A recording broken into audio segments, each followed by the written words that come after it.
Welcome back to the Hephaestus Challenge right here on twitch.tv/The Rob and Dan Show. Sitting down now with Puppy Fur, one of the main organizers for the Overwatch teams, along with one of the primary organizers for the Hephaestus Challenge. Good afternoon, Puppy. Hello, hello. You're also a Twitch streamer yourself on the rare occasion, aren't you? Yes, twitch.tv/puppy_fur. Now I know you are a dirty Vanu and PlanetSide 2. You stream that every so often. Yes. Purple and Proud, possibly? Yes, feature tech all the way.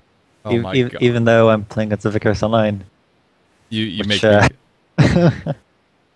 fine, I'll let it be. That's not what we're here to talk about. We're not here to talk about PlanetSide 2. We're talking about the Hephaestus Challenge. You are, as I said, one of the primary organizers of Overwatch. How'd you come to be a part of Overwatch and be such a major player in the group? I was there when it was created quite a while ago. We were just a group of friends playing together. We did well together and thought we should create a clan because we wanted to participate in an event. And we went on that weekend to win against some clans who were playing a while. I'm not sure if you remember the Falconeers or not, but we beat them in the first ever event we went into. Didn't you place first in that event too? Yeah, yes. I think that was the finals. That's pretty major. So you've always kind of been someone who's had a hand in how Overwatch is run and how it's been organized. I've not been the leader or anything until as of late, but I've always been in it. Always been talking and hanging out with a group. Now, a couple of you are the major organizers. You've had a lot of help from Fluffy to get the competitive scene going for Hephaestus specifically. How are you feeling with how Hephaestus has gone for Overwatch? How is your feelings on the scores so far and how they've been playing? It's kind of interesting because we have people who haven't really piloted in competitive as much playing, as long with some newer members to competitive since we need more slots to fill. It's weird not seeing you and Redria piloting. Yeah, Redria wanted to break from piloting. We wanted to make sure we got a good event going on, so we're part of the organizers of Hephaestus in general. Now, in week 1, you 5-3 the Bully Boys. Pretty solid victory over them. They felt a little disorganized, but overall, you guys had a really good performance over them. Week 2, looking over the details here, you guys got 5-3'd by the Riders, although that was exceptionally close. An exceptionally close game. How do you feel about what happened in that match as someone who organizes the team? How do you feel Overwatch performed, and how can you guys do better after that? I didn't get the best view of the match, but what I talked with them afterwards, it seemed that they felt pretty okay with it, that they needed more practice with communication and stuff, since they haven't had too much time to practice all of that. But once they get communication a little bit more down, I think we'll be doing well, above average in the tournament. Now, taking a step back from scores and records and statuses, who are your major pilots? Who's your primary pilots for the Overwatch team? Currently for the Hephaestus Challenge, we have Alistair, Iggy, and Zyam.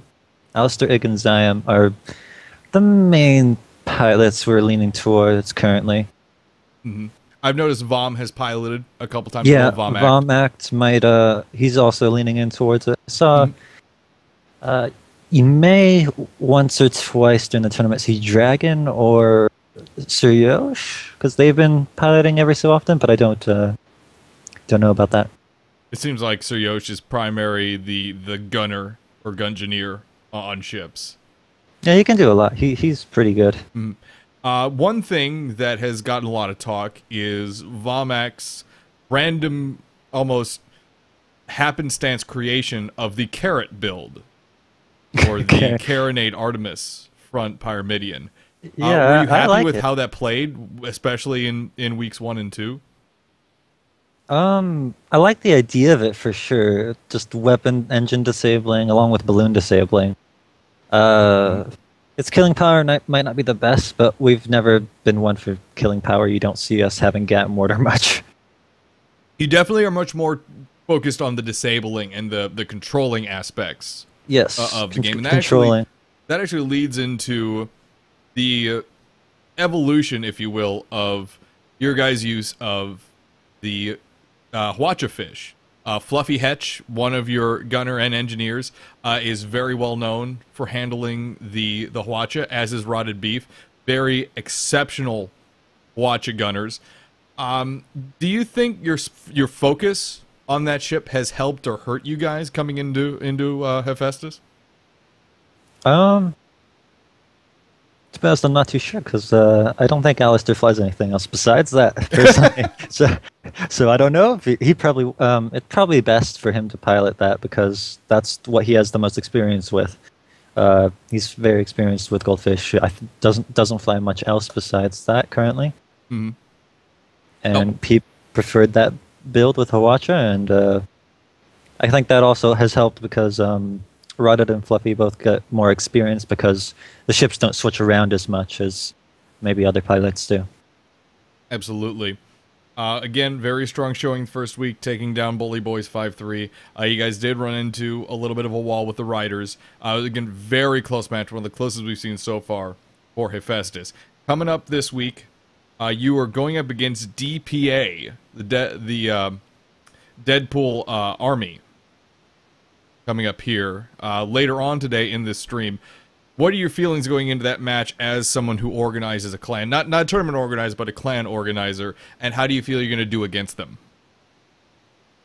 I think we know more about DPA because they don't vary as much as we do versus the other clans. Mm-hmm. We know more of what to expect. How they'll deal with it, I'm kind of curious myself. I think we'll be able to deal with it well because I expect DPA is going to bring Gat Mortar, Pyras, just like Wolfpack used to bring against us. Mm-hmm. I believe some of our crew already have experience against Wolfpack, and they've played a lot since then. So hopefully this disabling power keeps their Gat Mortars down, and if their Gat Mortars are down, they can't really do too much after that. There we go. Now, being that you are also one of the main organizers of the Hephaestus challenge, what are your thoughts so far? Well, let's actually take a step back. Let's not just jump into things. What was it like going through all the steps and all of the processes of organizing a major tournament like Hephaestus?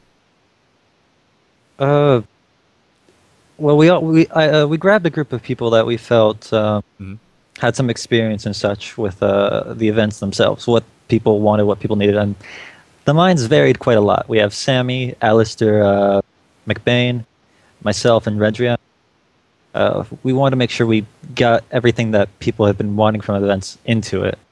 Plus, we have to make sure we're not missing anything. There's a lot of different parts to going into this. I can pull up all the different roles we had to fill. Mm-hmm. Now, is there a specific role you have not necessarily chosen, but you have filled quite naturally? Is there something specifically that you tend to do for the Hephaestus challenge? Currently, the main part in the Hephaestus challenge is organizing the streamers and casters as yourself, and making sure the matching game schedule is up and running. Other than that, we kind of share most of the things because we're not always online at the same times. We have pretty different schedules, which is kind of good because then people can communicate with us during all times instead of just a set time zone. Mm-hmm. Did everything go smoothly getting the tournament organized? Were there any, major bumps, or like most people, or at least it appears to most people rather, did it go pretty smoothly and did things simply fall together really well? I think the roughest point would probably be the rules. We had to make sure we had the correct rules that people wouldn't mind too much, but rules that also people have been wanting and such, or been frustrated over, or were based off the caster's decision, because casters were usually the event organizers. So we wanted more things to be set instead of the way they previously were, which were on-the-fly decisions. Absolutely. Moving on to the tournament actually beginning, you got the teams together. We have a full roster, a very full roster of teams participating. How have the first 2 weeks gone in your opinion? Have things gone as well as you had hoped, or were there some things that haven't happened that you were really hoping would have happened, or some things you hope hadn't happened? The first week was the roughest. It actually went rather smooth compared to what I was expecting. I was expecting some random bad thing to happen, like one of the teams wouldn't show up or something, but it went rather smooth. Sure. Side worries that we had during it, the streams both starting and ending, and then we had like 30 minutes of wait time in between. That was something we were able to fix by the second week, luckily. The only other thing was teams seemed kind of rusty because we got a lot of 5-0s that day, and I was worried that might continue on for a little while. But we had like 3 5-0s that day. Yeah. But it didn't seem like it continued on to the second week as much. No, it didn't. We only had 1 5-0 in week 2, so definitely much more competition happening in week 2. I feel like the farther we go, the more competitive these teams are going to get to try to get to the ultimate goal of winning the gold playoffs. Absolutely. We have seen trends start to happen here. Again, as a tournament organizer, did you think that teams such as the Dark Horses that at least myself and Oracle have pinged as Holy Roman Army and Cake would be, ranked as high as they are right now? I didn't expect Cake to be as strong as they are. I expected them to be, decently strong. They were getting stuff a little bit more organized and more competitive. But I feel like I should have expected them to be as good as they are doing, because they have a lot of experienced players that have fun playing with each other, and they're getting practice times in, and they're enjoying what they do while practicing, and that's usually the mix for a great team. That makes a lot of sense. People who enjoy doing what they're doing. Coming up in the schedule, going back to the discussion of Overwatch, coming up in the weeks beyond next week and this week, you have the bye week, week 4, and then week 5, you're going up against the Clamor, your old nemesis, as one might say, or at least a side team of your nemesis from the Wednesday night scrimmage. How well do you think you're going to be able to deal with the Clamor as another Ducks team that your folks have had experience dealing with before? I think we may do decently well. Ducks usually thrive on focus fire, and we're pretty good at creating and winning 1v1 situations. I've heard that the Clamor has been bringing in some other Ducks as well, help improve the Clamor and everything. So I'm not too sure. I don't know how it'll go, but hopefully well. I'm not sure if we've leaned away from those from fighting the Ducks since we haven't had as much practice with them lately. We'll see. We will certainly see. After that, you have the Mad Hatters week 6. Then week 7, it's going to be Glowwater Thralls, another tough match for you guys. Then week 8, before we see the Silver League start up, you are going up against the Musosaurs. So, that being said, is there anything else you're looking forward to or you're looking ahead to plan for as one of the organizers of Overwatch for the rest of Hephaestus? I'm hoping that we start working on communication and stuff a little bit more, just making sure that we're trying and having fun, because, if we're not having fun, we're probably not going to win. That's usually the case. Our biggest worry is probably the Thralls. That they seem to be a fairly strong team. They're organized and all that. The same worry we used to have with the Ducks, which, sorry Ducks, but we don't have as much anymore since their most competitive players have came down a little bit from competitive scene. I'm sure no offense is taken. although Sammy might be on. I'm sure they have new Ducks coming in and probably going to come back strong at some point. Absolutely. And from what I know, the next tournament that's put on, we're going to see the possibility of 2 Ducks teams flying once again. So that'll be a lot of fun to see. Any closing thoughts you might have for the Twitch audience? I hope you enjoy the event that we've created today and for weeks to come. Hopefully, Overwatch gives you a good show as well. Looking forward to it. That's Puppy Fur of the Overwatch team, one of the major organizers. Thank you to Puppy. We'll be right back with more Hephaestus right after this.